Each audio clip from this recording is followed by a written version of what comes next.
ये कहानी एक सैनिक की है जो युद्ध के लिए गया था।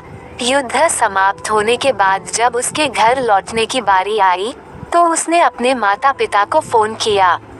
माँ और पिताजी, मैं घर आ रहा हूँ, लेकिन घर आने से पहले मुझे आपसे एक बात पूछनी है। मेरा एक दोस्त है जिसे मैं अपने साथ घर लाना चाहता हूँ, क्या मैं उसे ला सकता हूँ? पिता ने बोला, बिल्कुल बेटा, ये भी कोई पूछने की बात है। हमें तुम्हारे दोस्त से मिलकर बहुत खुशी होगी, माता पिता ने जवाब दिया। लेकिन पहले एक बात आप लोग जान लें, सैनिक बोलता गया, युद्ध में वह बहुत बुरी तरह घायल हो गया है। उसने एक बारूद पर पैर रख दिया था और उसमें उसने अपना एक हाथ और पैर गंवा दिया है। उसके पास कोई जगह नहीं है जहां वो जा सके, इसलिए मैं उसे अपने साथ रहने के लिए लाना चाहता हूँ।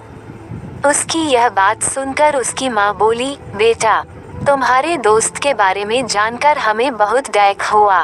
हो सकता है हम उसके रहने के लिए कोई जगह तलाश कर सकें।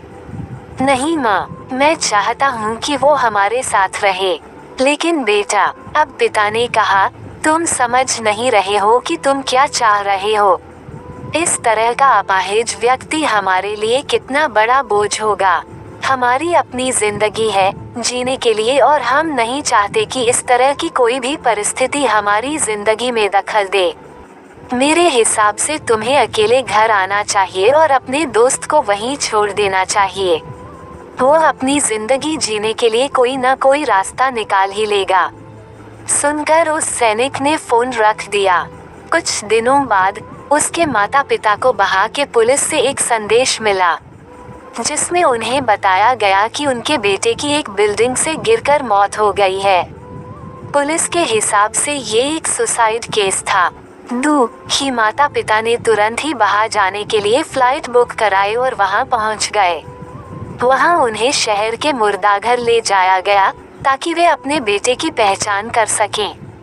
उन्होंने उसकी पहचान कर ली, किंतु ये देखकर उनकी पैरों तले जमीन छूट गई कि उनके बेटे का बस एक हाथ और एक पैर था। और वो दोनों रोने लगी, अपने बिसार पर पछताते हुए और दुखी होकर अपने बेटे को खोने के गम के साथ घर लौट आई। दोस्तों, इस कहानी में जो माता पिता हैं, वे हम में से बहुत से लोगों की तरह हैं जो अपनी सुविधाओं को सबसे अधिक महत्व देते हैं। वे उन लोगों से प्यार करना या रहना या समय बिताना चाहते हैं जो दिखने में अच्छे और स्वस्थ हो। वे ऐसे लोगों को पसंद नहीं करते जो देखने में स्वस्थ, सुंदर या स्मार्ट नहीं हैं, जो किसी भी रूप में उनके लिए असुविधाजनक हैं। वे ऐसे लोगों से दूरी बनाकर रखते हैं। लेकिन कभी कभी उनके इसी व्यवहार के कारण उनके सामने ऐसी परिस्थितियां उत्पन्न हो जाती है जब उन्हें पछताना पड़ता है। लोग ऐसा नहीं होना चाहिए कि अपनी खुशी के आज कुछ नहीं, ऐसा होना चाहिए कि दूसरे की खुशी में अपना खुशी ढूंढे।